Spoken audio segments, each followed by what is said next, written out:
Hello food lovers, welcome to our channel. నేను మీ రాణి Eramsetti. Friends, ఈరోజు recipe వచ్చేసి చాలా క్రిస్పీగా, టేస్టీగా, చాలా కమ్మగా ఉండే బియ్యం పిండి వెన్నపూస పకోడీ అండి. చేత్తోనే చాలా సింపుల్గా, ఈజీగా చేసేసుకోవచ్చు. బటర్తో చాలా టేస్టీగా చేసుకునే రెసిపీ. ఆ ప్రాసెస్ అంతా చూద్దాం. వీడియోని ఫస్ట్ నుంచి లాస్ట్ వరకు స్కిప్ చేయకుండా చూడండి.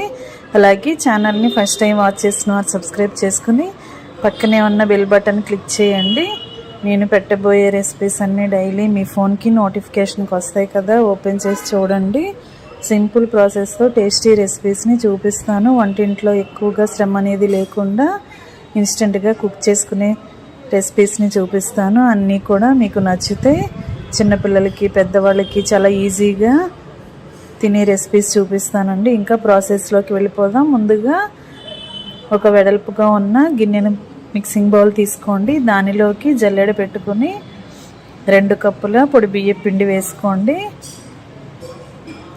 మీరు బియ్యం పిండి క్వాంటిటీ అనేది ఎంతైనా చేసుకోవచ్చండి. నేను 2 కప్పులతో చూపిస్తున్నాను కదా. ఈ పిండిని బాగా జల్లించుకోండి. దీనిలోకి టేస్ట్కి సరిపడా సాల్ట్ వేసుకోండి. అలాగే వెన్న పకోడీ అని చెప్పాను కదా, ఇంట్లోనే మనం హోమ్ మేడ్గా రెడీ చేసుకున్న వెన్నని చూపిస్తున్నానండి. ఇది 3 టేబుల్ స్పూన్లు వేస్తున్నాను.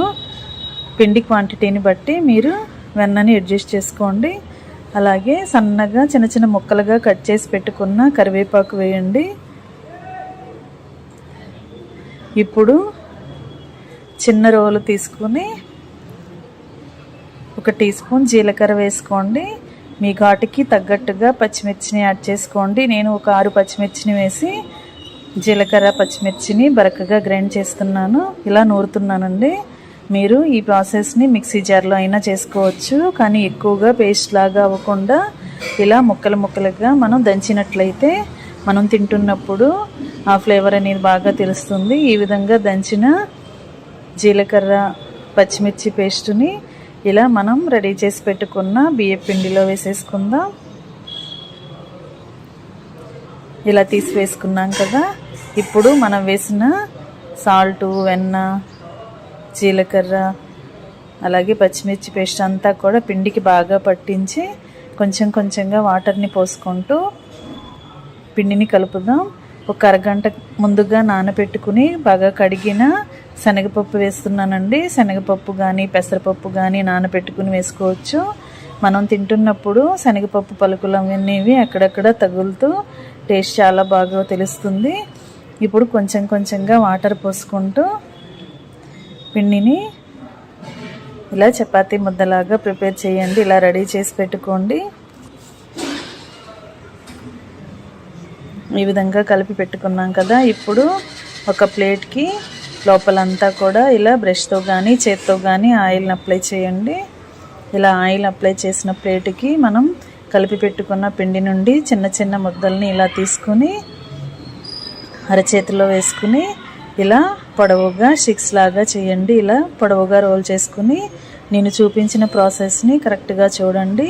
ఇలా వేళ్లతో మనం తీసుకున్న పిండిని ఇలా వెడల్పుగా గట్టి పకోడీలాగా చేసుకోండి.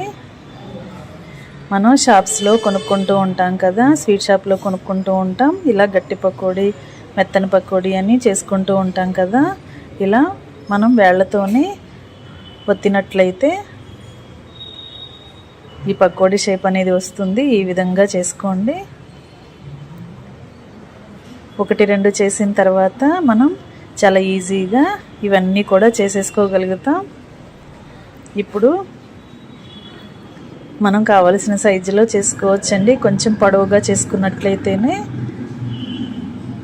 త్వరగా కంప్లీట్ అయిపోతాయి. అలాగే ఎంత వీలైతే అంత పల్చగా ఒత్తుకోండి.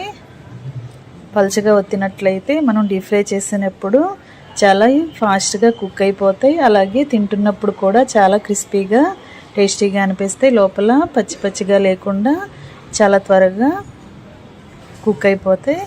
ఈ విధంగా వీలైనంత పల్చగా ఒత్తుకుని అన్నీ కూడా ప్లేట్లోకి రెడీ చేసి పెట్టుకోండి. ఈ విధంగా మొత్తం అంతా కూడా రెడీ చేసుకుని ప్లేట్స్లో సర్దుకున్నాం కదా. ఇప్పుడు స్టవ్ ఆన్ చేసి కళాయి పెట్టుకుని డీప్ ఫ్రైకి సరిపడా ఆయిల్ పోసుకోండి. ఆయిల్ని బాగా కాగిన తర్వాత మాత్రమే వీటిని ఆయిల్లో వేయండి. హై ఫ్లేమ్లో వేపినట్లయితేనే స్నాక్స్ అనేవి ఆయిల్ని పీల్చకుండా చాలా త్వరగా కుక్ అయిపోతాయి. మీడియం ఫ్లేమ్లో పెట్టినట్లయితే ఆయిల్ని ఎక్కువగా పీల్చేసుకుంటే హై ఫ్లేమ్లోనే వీటిని డీప్ ఫ్రై చేయండి. ఒకవైపున బాగా ఫ్రై అయిన తర్వాత వెనక వైపు కూడా ఫ్రై చేసుకోండి. మనం వెన్నపూస వేసాం, అలాగే పచ్చిమిర్చి కారం వేసాం, కానీ ఎండుమిర్చి కారాన్ని వేసుకోలేదు కదా, అందుకే వీటిని ఇలా తెల్లగానే క్రిస్పీగా అయిన తర్వాత తీసేసుకోండి. కారం వేయలేదు కాబట్టి ఇలా కలర్ అనేది తెల్లగానే వస్తాయండి.